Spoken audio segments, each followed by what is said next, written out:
ഉരുൾപൊട്ടലിന്റെ നടുക്കുന്ന ഓർമ്മകളെ മറികടന്ന് വയനാട് വെള്ളാർമല സ്കൂൾ ഒന്നാം ക്ലാസ്സിലെ 7 വിദ്യാർത്ഥികൾ ഉൾപ്പെടെ 42 പേർ പുതിയതായി സ്കൂളിലേക്ക് എത്തി. നിലവിൽ മേപ്പാടി സ്കൂളിൽ പ്രവർത്തിക്കുന്ന വെള്ളാർമല സ്കൂളിന് സ്വന്തമായി കെട്ടിടം നിർമ്മിക്കണമെന്നതാണ് അധ്യാപകരുടെയും രക്ഷിതാക്കളുടെയും ആഗ്രഹം.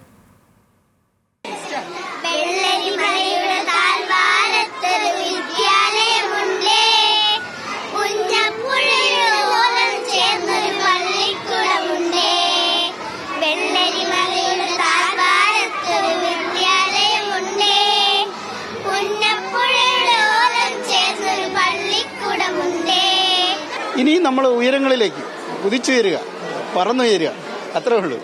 മാക്സിമം എത്ര ഉയരത്തിൽ പറക്കാം അത്രയും പോവാം. ലോകത്തിൽ നാളെ ഒരു പാഠമാകണമല്ലോ. നമ്മൾ ഒരു ഫ്ലഡ് കൊണ്ട് നമ്മൾ തേഞ്ഞു മാഞ്ഞു പോയില്ല, നമ്മൾ ഉയർത്തെഴുന്നേറ്റു. അത് നാളത്തെ പാഠപുസ്തകത്തിൽ വരണം. അതാണ് ഞാൻ വെള്ളാർമല നൽകുന്ന സന്ദേശം.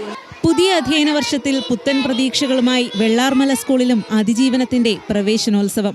മേപ്പാടി സ്കൂളിൽ ബിൽഡിംഗ് അസോസിയേഷൻ നിർമ്മിച്ച പുതിയ കെട്ടിടത്തിലാണ് അധ്യയനം ആരംഭിച്ചത്. ഉരുൾപൊട്ടൽ ദുരന്തത്തെ അതിജീവിച്ച വിദ്യാർത്ഥികളെ സ്കൂൾ ഹൃദയപൂർവ്വം സ്വാഗതം ചെയ്തു.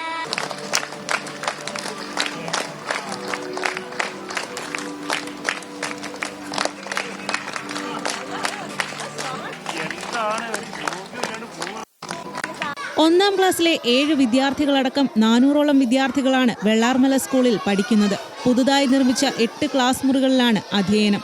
4 ക്ലാസ് മുറികളുടെ നിർമ്മാണം വൈകാതെ പൂർത്തീകരിക്കും. പുതിയ ക്ലാസ് മുറികളിലേക്ക് മാറിയതിൽ അധ്യാപകർക്കും അതിയായ സന്തോഷമാണ്. കഴിഞ്ഞൊക്കെ മറക്കാൻ ശ്രമിക്കുകയാണ്. ഇപ്പം പുതിയ അധ്യയന വർഷം തുടങ്ങുകയാണ്. പുതിയ കുട്ടികൾ ഒത്തിരി വന്നിട്ടുണ്ട്, അഡ്മിഷൻ വന്നിട്ടുണ്ട്. നല്ല രീതിയിൽ തന്നെ മുമ്പോട്ട് പോകുന്നുണ്ട്. ഇപ്പം അതിൻ്റെ ഒരു പ്രാരംഭഘട്ടമാണല്ലോ, 1-ാം ദിനമാണ്. അപ്പോൾ അതിൻ്റെതായ ചില നീക്കമൊക്കെ പ്രയാസങ്ങളൊക്കെ ഉണ്ടെങ്കിൽ പോലും എല്ലാവരും ഹാപ്പിയിലാണ്. അത്യാധുനിക സൗകര്യങ്ങളോടെയുള്ള സ്മാർട്ട് ക്ലാസ് മുറികളാണ് സജ്ജീകരിച്ചിട്ടുള്ളത്. നിലവിൽ മേപ്പാടി സ്കൂളിൽ പ്രവർത്തിക്കുന്ന സ്കൂളിന് സ്വന്തമായി കെട്ടിടം നിർമ്മിക്കണമെന്നാണ് അധ്യാപകരുടെയും രക്ഷിതാക്കളുടെയും ആഗ്രഹം.